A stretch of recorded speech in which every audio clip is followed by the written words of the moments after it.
All right, guys, welcome back for another video. This will be an update to the Bitcoin Trading Journal series. I just want to provide an update on a Bitcoin long trade I've taken, and I want to start from the higher big picture concept and work my way down like I always do.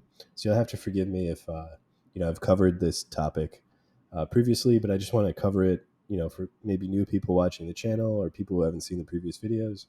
Again, I want to frame things in the context of price is coming down to test this all-time high from 2017 in a capitulation fashion. So you get this capitulation leg down here. So you get this price action right here had more realized losses in Bitcoin than any other time in Bitcoin's history, coming down into this all-time high. That's just the framework I want to create.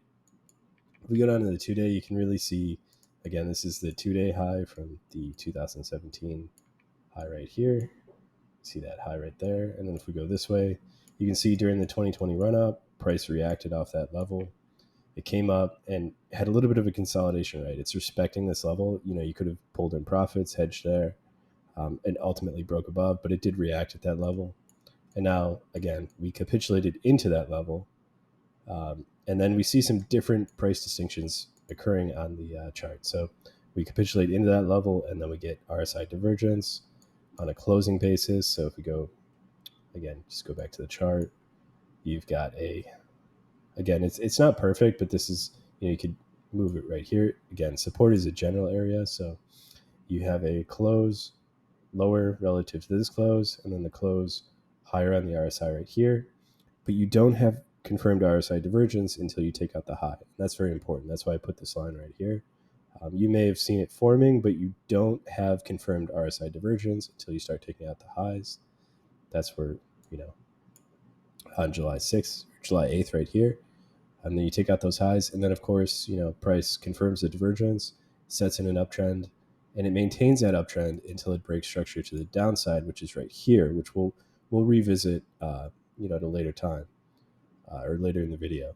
And then price breaks this uptrend right here, and then you come back down, revisit this level, the all-time high level we mentioned, and then the 2-day RSI puts in another bullish divergence, right? So you get the same phenomena occurring at the support, right? Which is, it's a good sign. It's telling you that support is acting as support, and price is respecting the level. So you come down here, you get a 2-day close lower relative to this one, and then RSI closes above. But again, you don't have the confirmation until you start breaking new highs. So until you break above this level, which we ultimately saw. The breakup structure is a little bit more obvious if you get onto a daily. Again, it's not perfect, but you have daily divergence right here, right? Bullish divergence. It's confirmed when you take out this high right here. So there's your breakup structure. I could zoom out a little bit. You have a breakup structure here, right? Uptrend breakup structure right there, and then a breakup structure here, breaking above this high. So again, it's not the end of the world. It doesn't mean that price will continue forever. It just means something different's happening. And it is very significant because price does react off there. It does have a lot of staying power. So if you have a break of structure in an area like this, price will come up, test it, and you can see right here, these red arrows was me taking profit at this level, this break of structure level, and then price. It doesn't always play out this perfectly or this dramatically like that, but in this case it did. That was actually due to a data release, CPI released yesterday, coming in a little bit above expectations. And anyway, but that's a different topic for a different video. The point is that even though it was a data release, price still played out technically, respecting this area. And this is the same area here. So if you were to go on an inverted chart and flip it, right? Sometimes you do that for bias, right? If you have a similar type of formation. So you get a break of structure, come back down, rally off that into this break of structure here, which is a breaker formation. Anytime you see that type of formation occurring, typically we can go down to a 4-hour chart, and you can see it a little bit even more dynamically, right? So we can frame the 4-hour swing like this. And again, I had my entry sort of right around this impulsive move right here. So, whether you want to put a 618 on this or how you want to deal with it, do something like this. You see prices coming into this area, but really, if we go to a daily structure, it's really this level we're looking at, right? Price. We just take everything off the chart. Price broke aggressively above these highs and is coming down and testing into that base, right? So if you were to expect this to be, if you're coming at this with the perspective of this is support right here, which we saw RSI, capitulation coming into that all-time high support, bullish bullish divergence building on the 2 day, at each test, and then a break of structure above. You can kind of see how you can kind of go down and see how this is breaking above, right? You got your 4 hour swing right here, and you can even go down lower, right? On a 15 minute, you have the same distinction on a 15 minute. If price were to break above these highs right here, again, it would be very similar to breaking above these highs right here. So it's just a good example of price swings within price swings. Now, when I was managing this position initially, I probably didn't take as much profit as I would have liked up here, but you don't ultimately know when the ultimate top will be. And considering that this is a little bit of a higher time frame position, right? I'm not looking for, this daily candle was nice here, but I expect this to be, a very significant low, and for price to rally off it. I don't want to predict exactly how far it will go, but something like this is pretty obvious. Test up into 32,000. The type of rally, if this is a high time frame level, the type of rally you're looking for is the type of rally that will, mess with the market's psyche, right? Like everybody right now is bearish. Really, there's probably never been more bears in the market than there is right now. But of course, that doesn't last forever.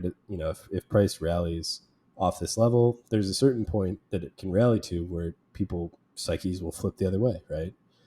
So again, it's hard to predict exactly where that level is, but if this area is going to be a high time frame support, that's the type of base we expect to see put in, and then this to be a base to rally off and to higher. Now, really, what I do like to do is I do like to do 618 retracements.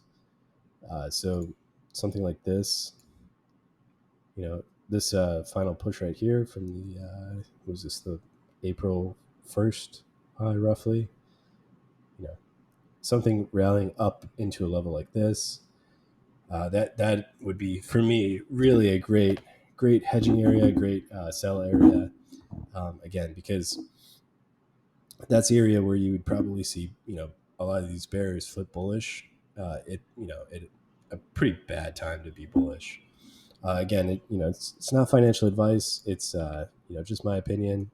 The other factor that it is influencing the markets is the Ethereum merge is set to release in I think roughly like 6 hours or so, and that's going to have a much greater effect on the market, really, than anything else affecting the market right now. So, and that's totally distinct from a lot of the features we're looking at currently. So in a lot of ways, the fate of crypto is kind of tied to the Ethereum merge, which is, unfortunate because, it makes TA not really valuable at this point in time.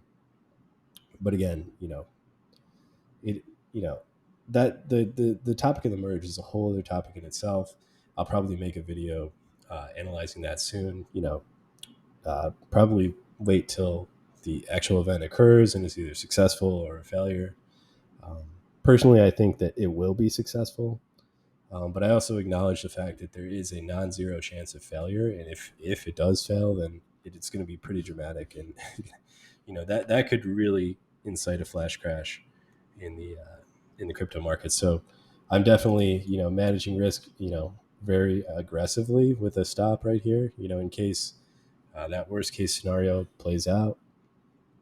But again, it's a game of probabilities. I don't think that's the likely scenario. I think the likely scenario is that the Ethereum merge is successful, and if it's successful, then the shift in the underlying supply dynamics in the Ethereum network is going to be very dramatic, and that will have a very dramatic upward effect on the crypto markets. So very very important to keep an eye on. Keep an eye out for that video later. Just yeah, again, just leave a like on the video, and also subscribe to the channel, and I'll catch you guys.